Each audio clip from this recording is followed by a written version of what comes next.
sa inyong lahat, mga kasamot-sari, Pinay in Taiwan. So, mga ka-brothers, mga ka-sisters, kamusta na po kayong lahat dyan? Okay po. So, I hope nasa mabuti tayong kalagayan. Tayong lahat po. So, I hope na sa lahat ng ating problemang pinagdaraanan is patuloy po tayong manalangin kay Lord na alam po natin na hindi niya po tayo pababayaan.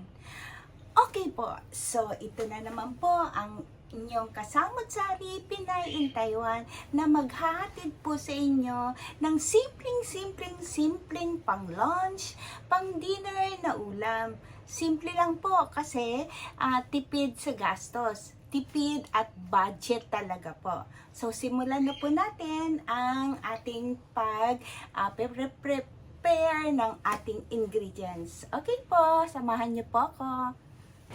Ito po, magpainit na po tayo sa ating mantika.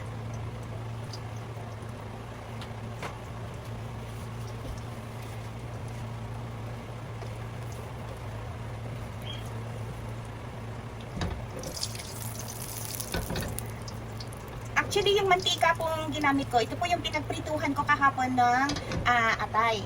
So, ngayon po, ating i-fried po ang tokwa. Kakaibang tokwa po siya kasi naluto na po siya, na-marinate na po siya.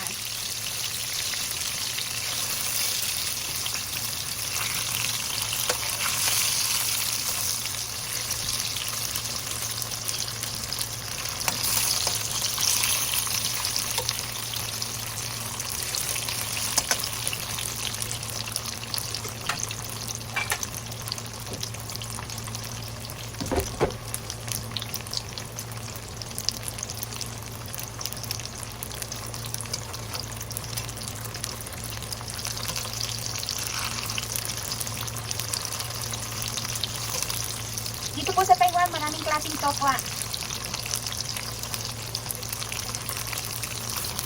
Kasi paborito nila ang tokwa dito po sa Taiwan. Pero parang hindi ko po nakikita sa kanila ang style ng pagluluto sa Pilipinas ng tokwa at baboy.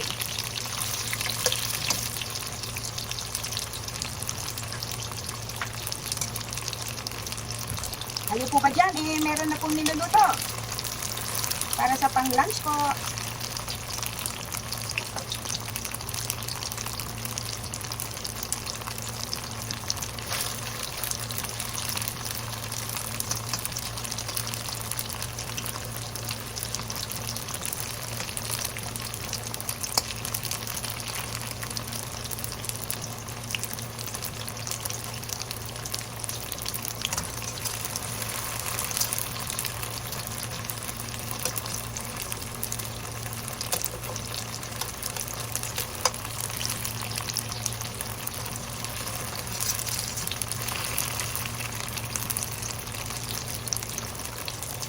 Mga misis, sana po nagustuhan niyo po ang aking paghahanda sa budgeted na ulam. Actually, talaga po, sa kapanahunan ngayon, sobrang mahal po ng gulay. Ang bell pepper nga po dito sa Taiwan is 110 po actually hindi siya kilos pounds lang po ata. 110 kung sa Pilipinas po yun, nasa 160 na po.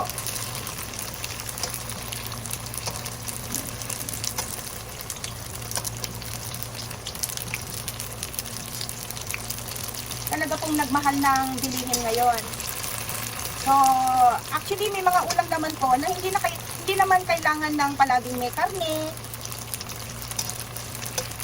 Sa karne po, sa isda, hindi po natin mamamalayan yung mahal niya. Dahil actually, nung ako'y nagpunta ng 2 days sa palengke, ang gulay lang po ang nagtaas ng presyo.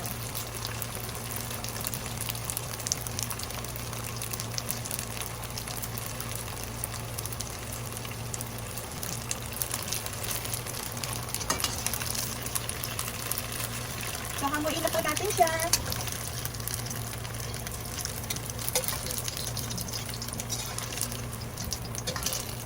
So, mag-gisa na po tayo ng bawang.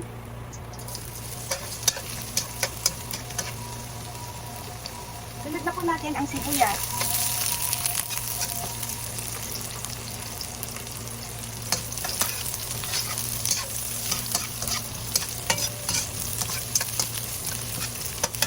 po, pagka nakita niyo po na medyo nag-translucent na po ang sibuyas, sama niyo na po yung, may natira po kasi akong karne rito. So, isama ko na po.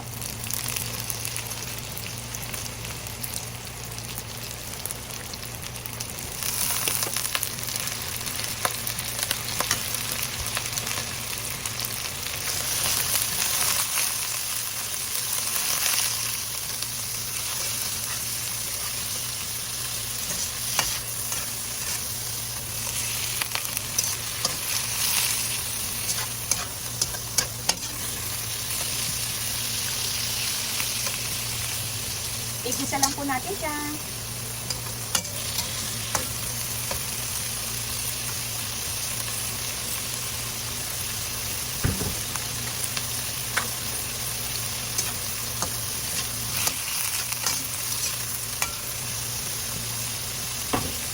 Isama na po natin ang carrots at yung ito po. Hindi ko po alam ang tawag dyan, pero tenga ng dampa daw po sa Tagalog.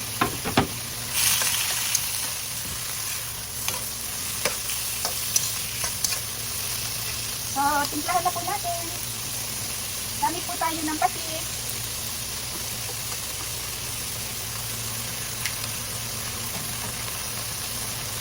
Ng paminta po.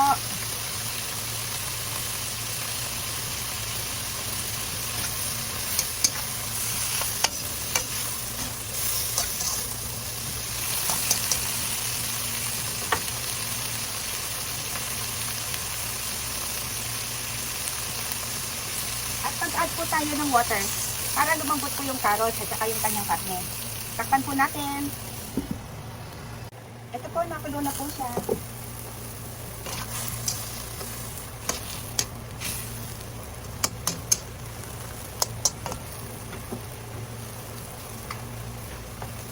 Maglagay po tayo ng konting pampasarap sa kanya. Yung ating pork cubes. Konti lang po.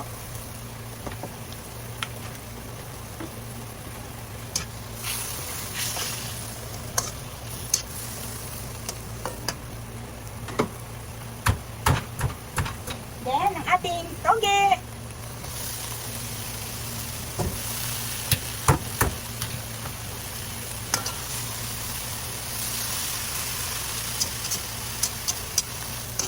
Hindi na po ako mag-a-add ng water kasi magwa-water naman yung toge. So, hintayin po natin siyang kumulo, tsaka natin haluin. Check po natin. Ayan, pwede na po natin haluin para mag-mix na po yung gulay.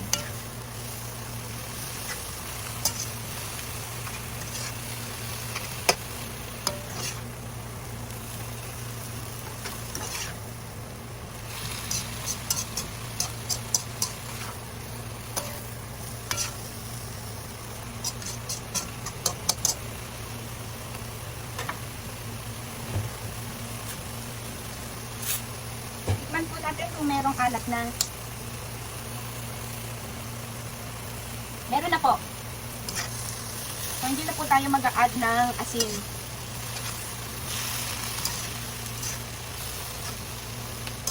Ang toge naman po is madaling lutuin yan.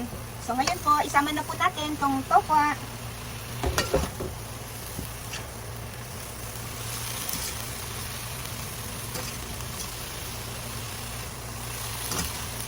Okay, done na po tayo. Hindi po naman masyadong niluluto ang toge talaga. So, okay na po ito. For plating na po tayo. Ayan po. Pero po, kung gusto niyo pong dagdagan ng tubig, syempre po, pwede po. Lalo na yung may mga bata sa bahay. Kasi po, isasabaw sa kanin. So, since na ako naman po dito, is wala naman po kung bata at hindi po uso talaga dito sa Taiwan na sinasabaw sa kanin. Okay po, so for plating na po tayo.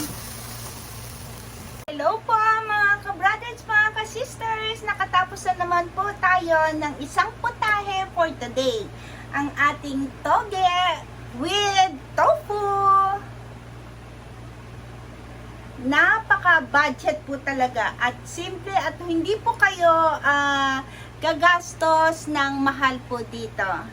So, kung ang inyong mga anak is mahilig magsabaw, pwede naman po. Kaya lang dito po kasi sa amin, hindi masyadong masabaw sa kanin. Kita nyo po. Okay po, for tasting na po tayo. Okay. Kukuha po ako ng aking pang-taste.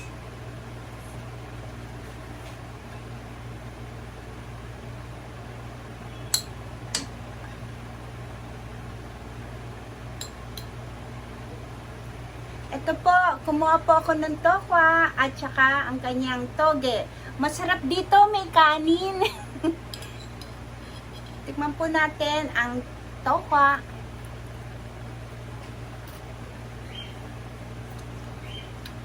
Masarap.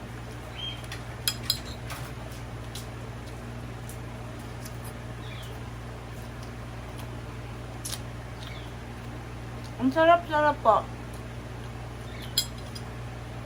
No need na po ng oyster sauce. Ganyan lang po siya.